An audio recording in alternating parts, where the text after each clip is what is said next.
Hello दोस्तों, 8 नवंबर 2016 की रात को प्रधानमंत्री नरेंद्र मोदी के द्वारा एक ऐसा फैसला लिया जाता है जिससे पूरे देश में हड़कंप मच जाता है।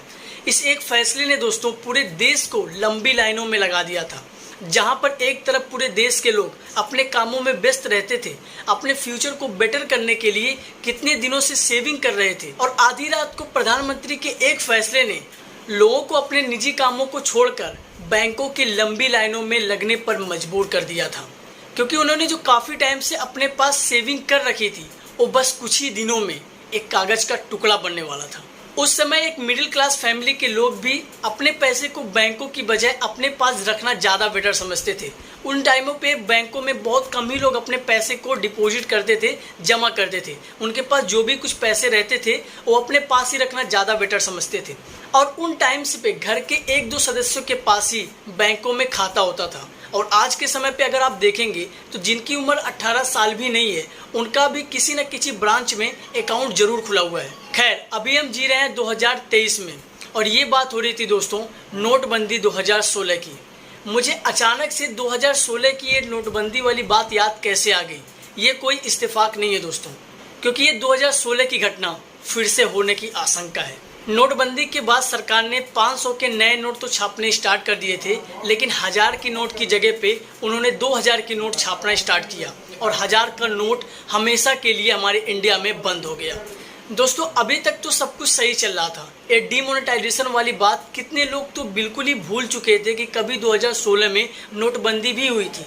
लेकिन शुक्रवार की शाम को प्रधानमंत्री नरेंद्र मोदी के द्वारा एक स्टेटमेंट दी जाती है, और इस स्टेटमेंट में कहा जाता है कि 30 सितंबर के बाद यानी 1 अक्टूबर 2023 से 2000 के नोट हमेशा के लिए इंडिया में बंद हो जाएंगे।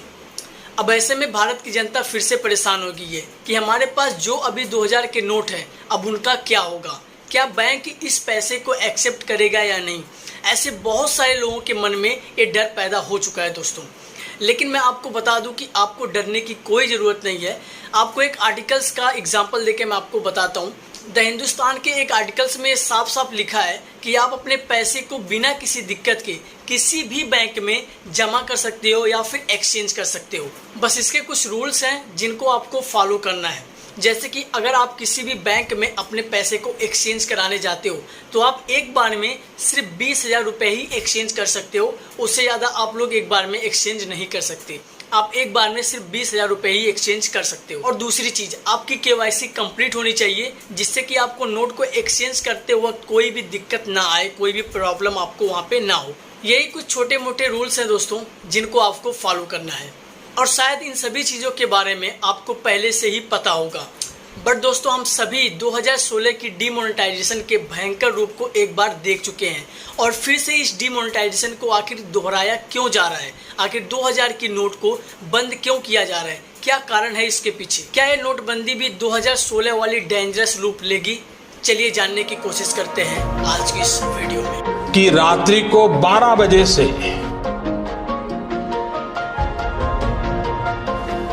वर्तमान में जारी 500 रुपए और 1000 रुपए के करेंसी नोट लीगल टेंडर नहीं रहेंगे। दोस्तों, वीडियो में आगे बढ़ने से पहले हम ये जान लेते हैं कि ये क्लीन नोट पॉलिसी क्या होती है, क्योंकि इस वीडियो में दोस्तों मैं इस वर्ड का काफ़ी यूज़ करने वाला हूँ। दोस्तों, एक क्लीन नोट पॉलिसी केंद्रीय बैंक के द्वारा ही सन 1999 में शुरू किया गया था। RBI की इस नीति का मेन फोकस था लोगों को बेस्ट क्वालिटी और अच्छी गुणवत्ता वाले नोट प्रोवाइड कराना, जिससे करेंसी लंबे टाइम तक मार्केट में चल सके। रिजर्व बैंक ने उसी समय पे सभी बैंकों को ये निर्देश दिया और एक नोटिस पब्लिक किया कि गंदे और फटे नोटों को वो अपने काउंटर पर ही रिसाइकिल करने से बचें।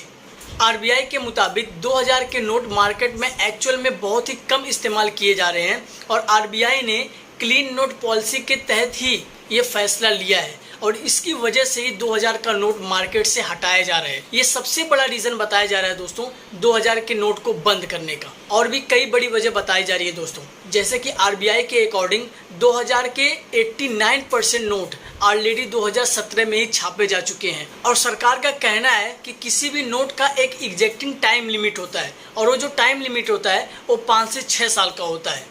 और ज़्यादातर 2000 के नोटों को 2017 में ही छापा जा चुका है और इन नोटों ने अपना टाइम पीरियड कंप्लीट भी कर लिया है। और ये एक बड़ा रीज़न बताया जा रहा है 2000 के नोट को बंद करने का, क्योंकि पिछले 2-3 सालों से 2000 के नोट छपने भी बंद हो चुके हैं। दोस्तों 31 मार्च 2018 तक मार्केट में कुल 6.73 लाख करोड़ रुपए सर्कुलेट किए जा चुके हैं।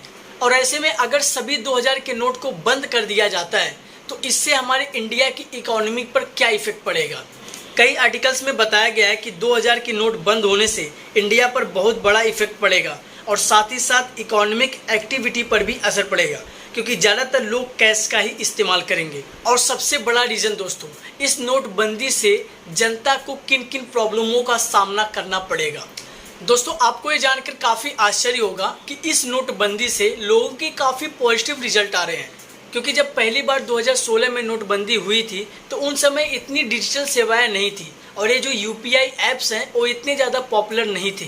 लेकिन अगर आज के समय पे आप देखोगे तो एक सब्जी वाले से लेकर एक 5 स्टार होटल में QR स्कैनर लगा हुआ है और ज़्यादातर लोग कैश की बजाय ऑनलाइन पेमेंट करना ही ज़्यादा पसंद करते हैं। जहां पहले के समय पे बैंकों में शाम तक लाइन लगी रहती थी और आज के समय पे बड़े बड़े बैंकों में भी सन्नाटा छाया हुआ है। किसी को पैसा निकालना हो, जमा करना हो या फिर किसी के पास ट्रांसफ़र करना हो, वो अपने घर बैठे बैठे सेकंडों में ये सारी चीज़ इन UPI ऐप्स के थ्रू किए जा रहे हैं। उनको कहीं पर भी जाने की ज़रूरत नहीं पड़ रही है और लोगों को कैश की भी उतनी ज़रूरत आज के समय पे नहीं हो रही है। इससे नोटबंदी पर भी लोग इतने ज़्यादा पॉजिटिव रिजल्ट ला रहे हैं। ये बहुत ही बड़ा रीज़न है कि लोग ऑलरेडी कैश का इस्तेमाल करना काफ़ी कम कर चुके हैं। और दूसरी चीज़, जब पहली बार डिमोनेटाइजेशन हुआ था तो लोगों के पास उतना समय नहीं था अपने पैसे को बैंकों में जमा करने का, लेकिन इस बार ऐसा नहीं है।